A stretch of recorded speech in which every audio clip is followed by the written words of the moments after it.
जवळपास 400 लोक होते आणि बहुतेक सगळ्यांचीच प्रतिक्रिया अशी होती की काहीतरी अद्भुत आज पाहिलं आणि ऐकलंय, म्हणजे जे कधी आपण कल्पनाही करू शकत नाही. दंतकथा वाटाव्यात असल्या गोष्टी आजच्या जगण्यामध्ये त्या सगळ्या राजेशच्या त्याच्या स्वतःच्या आयुष्याच्या पटामधनं लोकांच्या पुढे आल्यात. समोर दिसत असताना ऐकत असताना पण विश्वास ठेवावा की नाही, हे खरंच असं आहे का, असं सगळं त्याचं आयुष्य आहे जगलेलं. आणि हे जे काय आयुष्य आहे असं वेगळ्या वाटेने जाणारं, ते मला असं वाटतं आपल्या पण अनेकांच्या आयुष्याला त्याचा स्पर्श झाला तर आपले पण आयुष्य बदलू शकते. मुळात आम्ही बिघडलो तुम्ही बिघडा ना, तुकारामांचा अभंग आहे. आणि त्यात तुकारामांनी म्हटलंय की परिसाच्या संगे लोह बिघडले, जे जे बिघडले ते सुवर्णची झाले. लोखंड लोखंड नाही राहिलं, ते तर बदललं नाही, बिघडलं, पण बिघडून ते सुवर्ण झालं. लोखंडाचं सोनं करण्यासाठी परिसस्पर्शाची गरज असते. मला असं वाटतं की आपल्या सगळ्यांच्या जीवनामध्ये लोखंड तर नक्कीच आहे आपल्या सगळ्यांकडे, सोनं आहे की नाही माहीत नाही आपलं आयुष्य, पण त्याचं सोन्यामध्ये रूपांतर होऊ शकते प्रत्येकाच्या आयुष्याचं, प्रोव्हायडेड परिसाचा स्पर्श जर आपण करू शकलो आपल्या जीवनाला तर. या कार्यक्रमाचा हेतूच मुळात असा आहे की हा परिसस्पर्श, हा परिस ज्यांच्याकडे आहे अशा माणसांच्या जगण्यामधनं आपल्या स्वतःच्या आयुष्याचं सोनं व्हावं, ते रूपांतर व्हावं, आपणही बिघडावं. ज्यांनी स्वतःचं आयुष्य बिघडवलेलं आहे, घडवलेलं आहे, तेच इतरांसाठी काहीतरी करू शकतात. त्यामुळे या कार्यक्रमाची कल्पना तर बरेच दिवसांची होती. निखिल आणि माझं बरेच दिवसांपासून बोलणं सुरू होतं, 1-2 वर्ष आधीच चाललेलं होतं जरा की असं काहीतरी सुरू करूया म्हणून. इतर ठिकाणी पण होतं, पण आज त्याची सुरुवात झाली आणि मला आनंद आहे की त्याची सुरुवात राजेशपासून होते. मी वर्षाला साधारणपणे 50-1,000 लोकांना वेगवेगळ्या निमित्ताने भेटत असतो.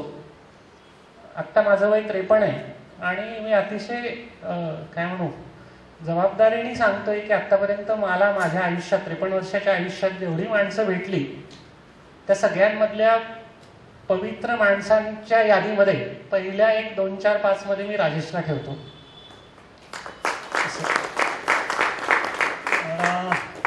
काय म्हणू त्याला की शुचिता आणि पावित्र्य हे आजच्या आपल्या जगण्यामधनं हरवत चाललेलं आहे. बाकी आपण खूप काय काय मिळवलेलं आहे बाहेरच्या आयुष्यामध्ये, पण हे जे मूळ गाभा आहे आतला कोर ज्याला म्हणूया माणसामधला, तो नाही आहे आपल्याकडे. आणि म्हणून मला असं वाटतं की राजेशच्या जगण्यामध्ये तो आहे परिस, आणि त्याच्यामुळे ती ताकद आहे त्याला इतरांच्या आयुष्यामध्ये बदल घडवण्याची. राजेशची आणि माझी ओळख 3 वर्षापूर्वी झाली. औरंगाबादला सेवांकूरचं शिबिर होतं. सेवांकूर आमचं एक तरुणांचं ओपन प्लॅटफॉर्म आहे, त्याची वेगवेगळ्या ठिकाणी शिबिरं होत असतात. तर एक शिबिर औरंगाबादला होतं, एक 50 मला वाटतं 100-1 लोकांचा ग्रुप असेल. त्याला राजेशला बोलावलं होतं बोलण्यासाठी मुलांसोबत. माझा त्याचा प्रत्यक्ष परिचय नव्हता, पण ज्यांनी सांगितलं आणि सुचवलं राजेशचं नाव त्याला बोलवावं, एवढंच माहिती होतं की तो एक सर्पमित्र आहे. बाकी काही माहिती नव्हतं त्याच्याबद्दल. पण मग तो आला आणि मग कळलं की तो सर्पमित्र नाही आहे नुसता, म्हणजे सर्पमित्र त्याच्या आयुष्यातला 0.1% पार्ट आहे असं मी म्हणेन.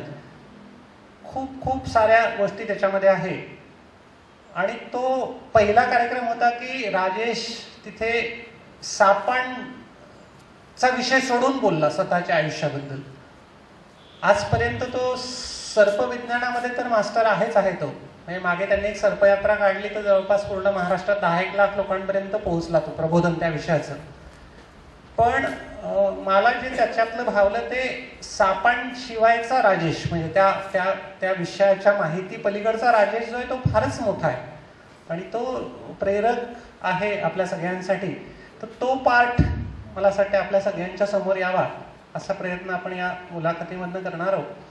आणि जेव्हा तो मला भेटला, म्हणजे त्याचे काही क्वालिफिकेशन आधी तुम्हाला सांगतो. जसं आत्ता दिलीपने सांगितलेलंच आहे, पेशवे सरांनी आपल्याला, की त्याला स्वतःला 55 वेळा बाईट आहे. 29 वेळा कोबरा, 19 वेळा क्रेट आणि बाकी इतर.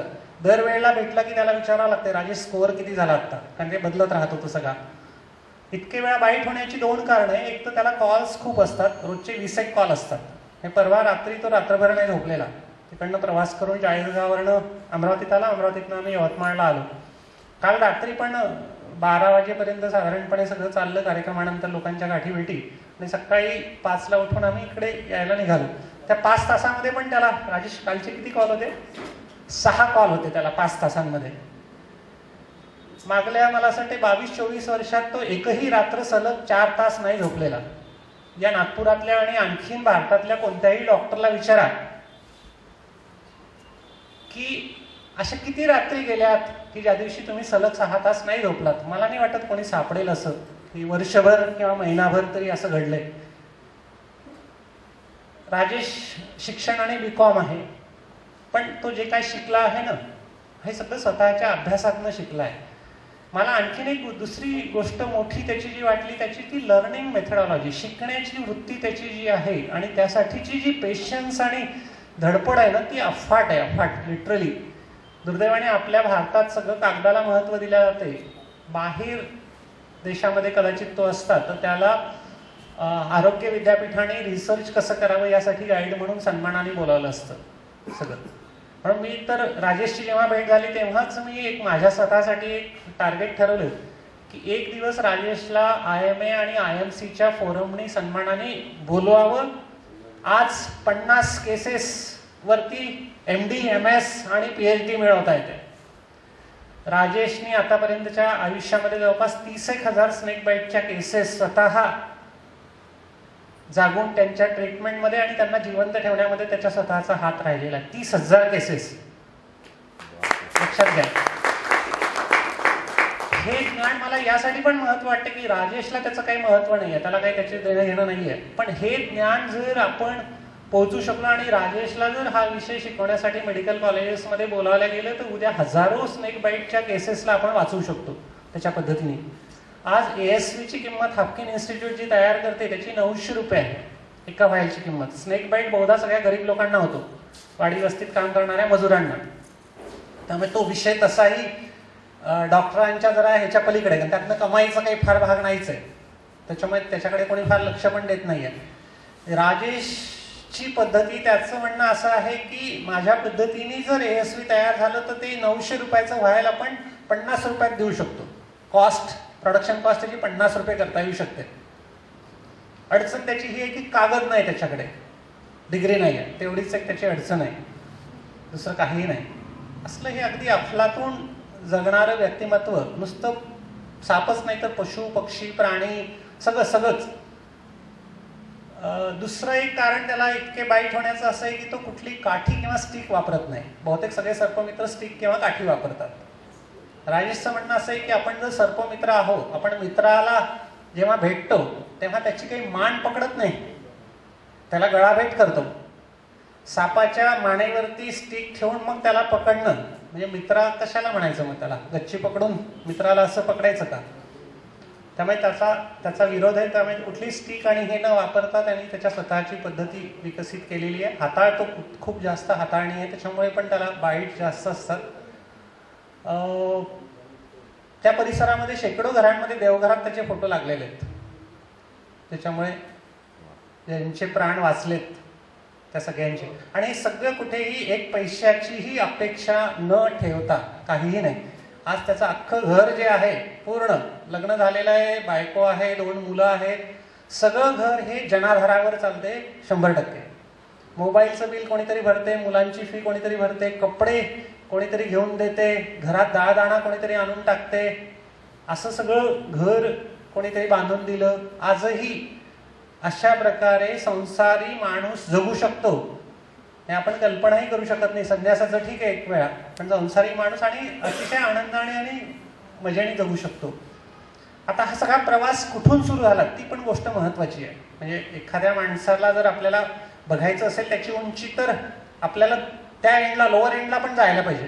म्हणजे राजेशला ते आवडत नाही फारसं त्या सगळ्या विषयाबद्दल बोलणं, पण तो आपल्या सगळ्यांच्या आग्रहाखातर आणि प्रेमापोटी तो विषय आत्ता बोलायला लागला, त्याला नाही तर आवडत नाही. सापांविषयी तो तुम्हाला घंटे बोलेल, त्याला काही अडचण नाही, पण स्वतःविषयी बोलणं जरा त्याला अवघडल्यासारखं असते. पण मला असं वाटतं ती खूप महत्त्वाची गोष्ट आहे, आपल्या जीवनामध्ये परिवर्तन करण्यासाठी ती फार उपयोगी पडणारी आहे. म्हणून आपण तिथूनच सुरू करूया. राजेश, मला माहिती आहे तुला आवडत नाही, पण तरी पण तुझं बॅकग्राऊंड जे आहे ते जरा सांग. म्हणजे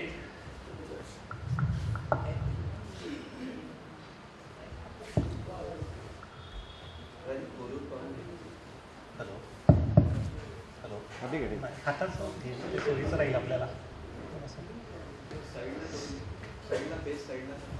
ते आई लहानपणीच वारली. लहान भाऊ त्याचा 3 महिन्याचा होता तेव्हा. वडील वारले. आजी आजोबांनी वाढवलं. पडकं घर, धर्मशाळा, भिक्षुकीचा धंदा, 8x10ची खोली, टीनं गळणारे. म्हणजे त्याचं बॅकग्राऊंड लक्षात घ्या, कुठून त्याची सुरुवात झाली ती. लहान भावाला अगदी दूध पाजण्यापासून तर स्वयंपाक करून खाऊ घालण्यापर्यंत सगळे कष्ट राजेशने उपसले. गरिबी किती टोकाची असू शकते आपल्यापैकी अनेक शहरातल्या लोकांना माहितीच नाही आहे. खरं मला असं वाटते राजेशने ते पण मांडावं, म्हणजे जरूर मांडावं ते, की लोकांना कळलं पाहिजे हे, की या बॅकग्राऊंडमध्ये पण जगणारे लोक आजही आहेत कदाचित.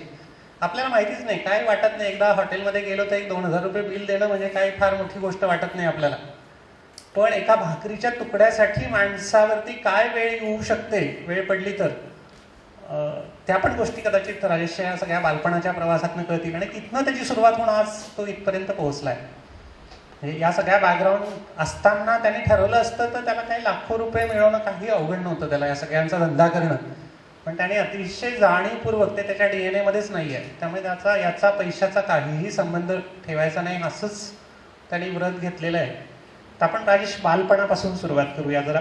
40 गाव तुझं गाव. नमस्कार. अगोदर तर संयोजकांना मनापासून धन्यवाद देतो की एका वेगळ्या अंगाने ही सगळी मांडणी ऐकण्यासाठी आपण या ठिकाणी एकत्र जमलेलो आहोत. मला याची पूर्ण जाणीव आहे की आठवड्यातून 1 दिवस सुट्टीचा मिळतो आणि तो देखील अशा कामासाठी खर्च करणं आज खूप लोकांना अवघडल्यासारखं असतं. पण एकूणच सरांशी जोडलेली माणसं उलट या दिवसाची वाट बघत असता की या वेगळ्या वाटेवर चालायला कधी मिळेल. माझ्या बाबतीत सांगायचं तर मगाशी सरांनी उल्लेख केल्याप्रमाणे आई खूप लहानपणी गेली, नंतर वडीलही गेले. या सगळ्या प्रकारामध्ये घर सांभाळणं म्हणण्यापेक्षा जिवंत ठेवणं माझ्यासह बहीण भावांना, ही माझ्यासाठी पहिली प्रायोरिटीची गोष्ट होती. तेव्हा पहिलं प्राधान्य होतं की आपण यासाठी खूप जाणीवपूर्वक काम करायला पाहिजे. म्हणजे मला आत्ता पण ती घटना आठवते की आईचा अंत्यविधी करून आल्यानंतर दारामध्येच सगळे आमचे नातेवाईक बस. दार कसलं, धर्मशाळेतच आम्ही राहायचो, तिथंच खाली ओट्यावर बसले आणि अशी चर्चा सुरू झाली की जसं आपण एखाद्या वस्तूचं वाटप करावं, की आता राजू तर जरा बडा मोठा आहे आणि हे 3 लहान लेकरं आहे, तर याची जबाबदारी कोण कोण घेईल. प्रत्येकडे असं बोर्ड करून, अरे प्रभाकर तुझा जरा बरं आहे तर तू जरा या मुलीला घेशील का. मग दुसऱ्या मामांकडे बोर्ड दाखवला, अरे तू ह्या लहान लेकराला घेशील का. आमची आजी आणि मी सगळं बघत होतो बसून, वडिलांची आई. मी पटकन आजीला म्हटलं, कशाला कोणाकडे आपले बहीण भाऊ द्यायचे,